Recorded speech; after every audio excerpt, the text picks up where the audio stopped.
Hi there, Facebook. Sorry we had a little accident here as we get ready for my cameo with the daughter of Ernestine and me, quote unquote. Our little Maltese Hazel accidentally hit the start button here as Hazel got into, I don't know, Ernestine's going on a trip. She packed some vitamins and Hazel got a hold of her vitamin bag. Now Hazel's going crazy. And she ate a bunch of Ernestine's vitamins. So I think she's going to be okay. I don't think she's going to need her stomach pumped. She's going to get really big and strong. I don't think Ernestine has any illegal vitamins that I know of, but she may test positive for something now. So here she is before I get into what we just witnessed. Was that a game or not? Man, it turned into a great game. It's about as good a 15-10 playoff game as you will ever watch. I'm about to unload on that and on those experts out there that are starting to make a case for the Tennessee Titans upsetting Tom Brady at Tom Brady. I'll get to that in just a moment. But first, the cameo from our quote-unquote daughter, our, how old is she now, a year and 3 months maybe?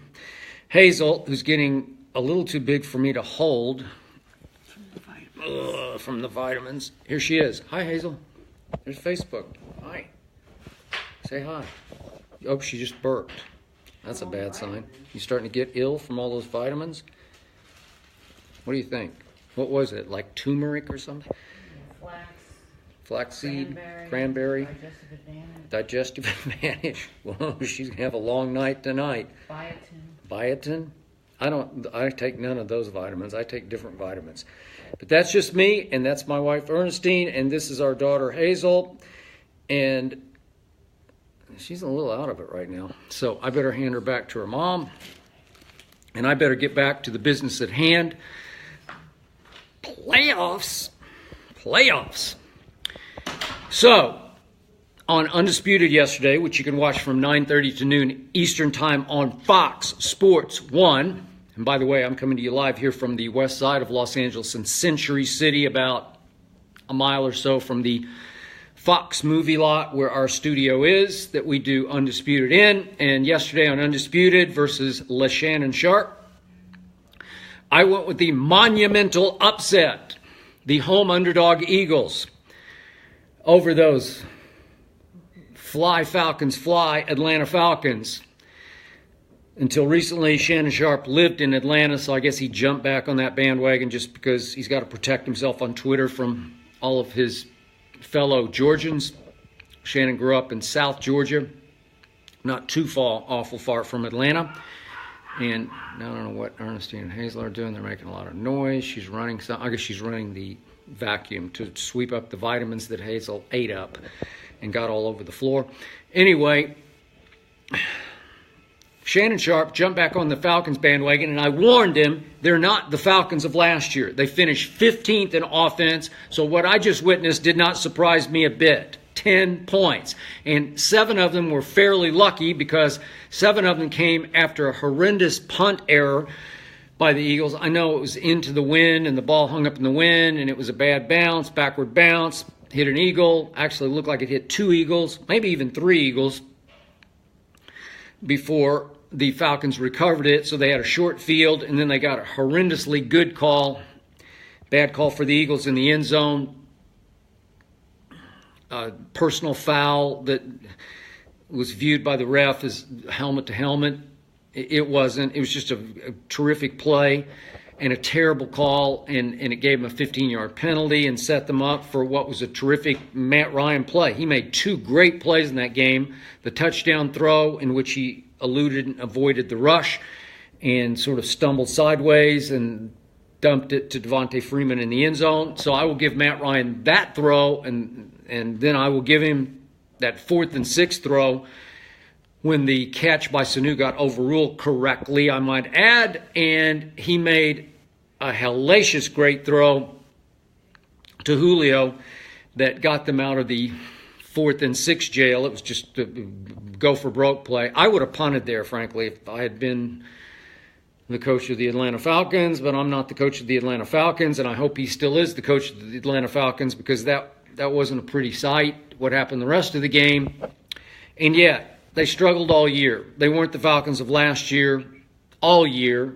I still don't think they ever quite recovered from the 28-3 lead that they gave away. Actually, Tom Brady took it away in the Super Bowl, but it's just hard to get up off the mat after that. And speaking of Matt Ryan, he wasn't the MVP, but he had a good – he bounced back down the stretch and got them in position to go to Philadelphia to win the game. Obviously, had the late rally in the regular season, and I still think my Cowboys should have made it into the playoffs. No Zeke, no Zeke, no Zeke. You got a first and goal to 3, but don't get me started on that. So, I'm not an Eagles fan, but I picked the Eagles because I kind of like Nick Foles. I've always kind of grudgingly admired him because under Chip Kelly that year, 2013, he had 27 touchdown passes to 2 interceptions, and I used to jokingly call him Foles Gold, and I kept saying, oh, he's going to fade and fold. But he really didn't, even in that playoff game that year that they lost at home on I think it was a Saturday night. It was a later night game than this one, to Drew Brees. So it's Nick Foles versus Drew Brees. And Nick Foles played pretty well in that game. I think he was 22 of 33 for maybe 195 and drove them to what I thought would be the winning touchdown with about 4 minutes left. And then Darren Sproles, who was then on the Saints, ran the kickoff back, 48, 50 yards and got a horse collar, and all of a sudden they're just set up in business, and they bleed out the clock, and I believe it was Shane Graham who kicked the walk-off field goal, and yet Nick Foles played well enough to win that game. And I know Philly's hearts were in throats early today because he got off to a shaky start, but then he found his groove. And no, he's not Carson Wentz, but I thought he played pretty well, and I predicted he would play well enough just to win the game because that's a good football team. I don't care what you say. That defense is really good, and that running game is really good, and that offensive line, when it gets cranked, I know they don't have Jason Peters, but they still got Big V over there, and I think he's pretty good. I think the offensive line can be very good. So all the ingredients are there for them to still be a pretty good team if Nick Foles can just execute what Nick Foles does. And he did. He made some big third down conversion throws. I have no idea why Doug Peterson opened the game with asking him to throw deep into the wind. And he lost his back footing and slid and tried to throw it anyway. And they got a 46-yard pass interference penalty out of it. And then Ajayi immediately gave it away. And along with the punt fiasco, which is a turnover, they commit 2 turnovers. Atlanta is clean the whole game, no turnovers, and the Eagles still won the game. The Eagles, the home underdog, a number 1 seed, obviously without a starting quarterback, a second-year quarterback named Carson Wentz. That's all I hear about on Undisputed from Shannon Sharp is Pennsylvania, Wentz in a lifetime. What's his other weird, lame nickname he has? Walk it to him, Wentz. So I've been telling him, well, unfortunately for you, Shannon, it's limp it to him, Wentz, because unfortunately for Carson Wentz, he got hurt at the Rams right here in Los Angeles. And Nick Foles stepped in and closed the deal in that game and made a big-time, what was that, like a 3rd and 8 throw to close that game out. And I know he struggled in a couple other games, but he's not bad. And he started now 41 National Football League games. That's a lot of games. I don't think you can call Nick Foles your basic backup quarterback. He's not. 41 starts and a playoff start. Now he has 2 playoff starts, and it was cold, and it was windy, and it's crazy, and it's Philadelphia. And I hate the Eagles. Frankly, I've said this many times. I just hate them. I grew up hating them. I grew up a Cowboy fan. I don't hate the Giants. I don't love the Redskins, but I don't hate the Redskins like I did. I know hate's a strong word. It's just a fan word. I'm just being a fan. But in fan terms, I never liked anything about the Eagles. I don't like their body language. I don't like how they front run. But I was just being objective this week on Undisputed. I just liked them better than the Falcons because the Falcons haven't impressed me all year. So they went out to L.A. and they won a playoff game. Okay, but I know I used to cover the Rams when they were the first incarnation of the Los Angeles Rams back in my days at the LA Times right out of Vanderbilt. And it's a deadheaded crowd. It's lifeless. LA's the capital of entertainment, and people go to be entertained at LA, at the Coliseum.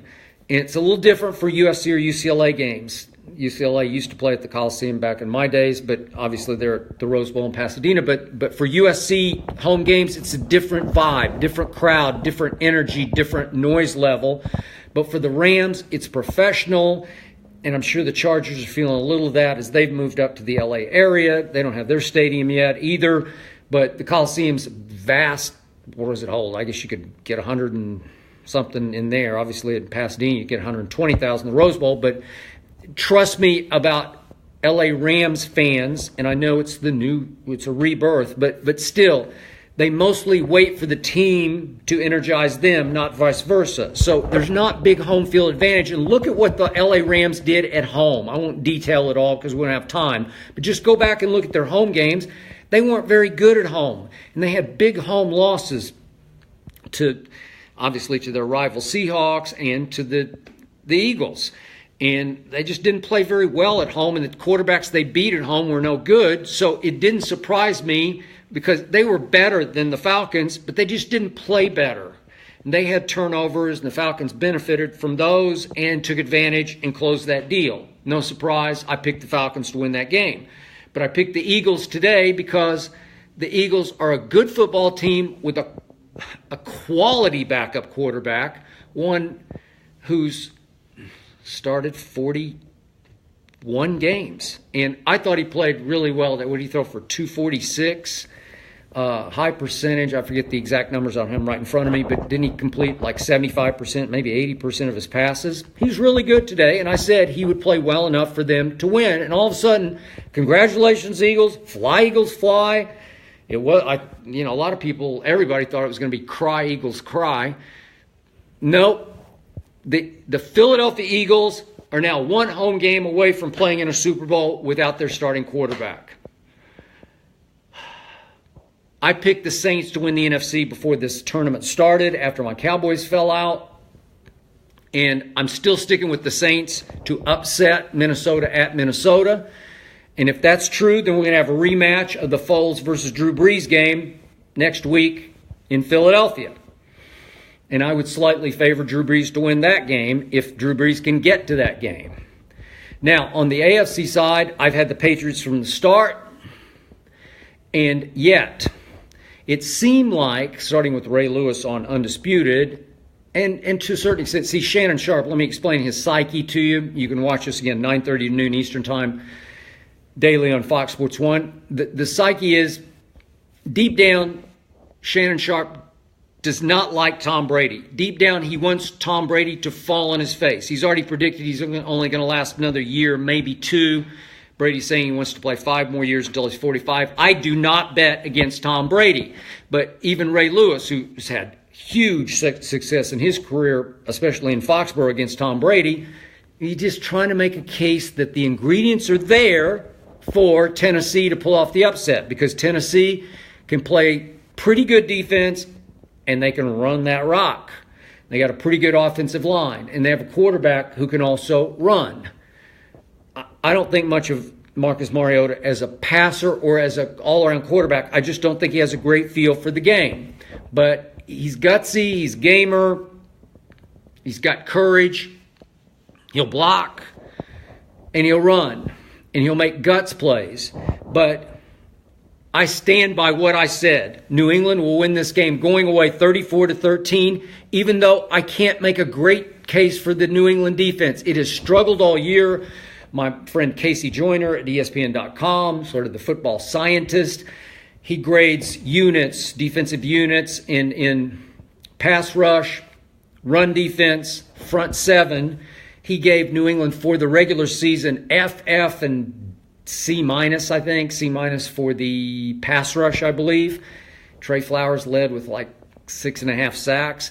Most NFL fans can't name one player on the New England defense. Maybe Malcolm Butler, because who was that guy who made that play that won the Super Bowl? And he did have one, I think it was a Visa check ad or something at the first of the year, remember, with Antonio Brown. But most fans can't name one player on the New England defense. And the New England defense struggled all year. It was 21st in takeaways. I think it had 18 total, which is just not very good. It was 25th in third down defense, which is not very good. But it came alive and started coming together, and by the end of the year, it was 5th in the NFL in points allowed. It was 4th in the NFL in red zone defense. So it bends a whole lot. Doesn't break that often. I don't think it will break that often tonight against the Tennessee Titans. And I'm going to make a point about Tom Brady. You do not rattle Psycho Tom's cage. And that Kevin Byard, the safety, made the monumental mistake last week of saying, we want to turn Tom Brady into Blake Bortles. By the way, Blake Bortles wasn't that bad. He was better than Mariota this year in QBR, touchdown passes, 21-13. Mariota's 13-15. In Blake Bortles' QBR scale 0 to 100. That's the overall performance for the regular season. He was at 56, a little above average. He was in the top half of quarterbacks, and Mariota was slightly below that. And he's a lot below Tom Brady. And I'm going to warn you about this also. Kevin Byard made that mistake, but again, he does have a healthy Gronkowski, and he is triple motivated by that story that ran by Seth Wickersham on ESPN.com. And I like the story, and I believe most of it came from Bill Belichick.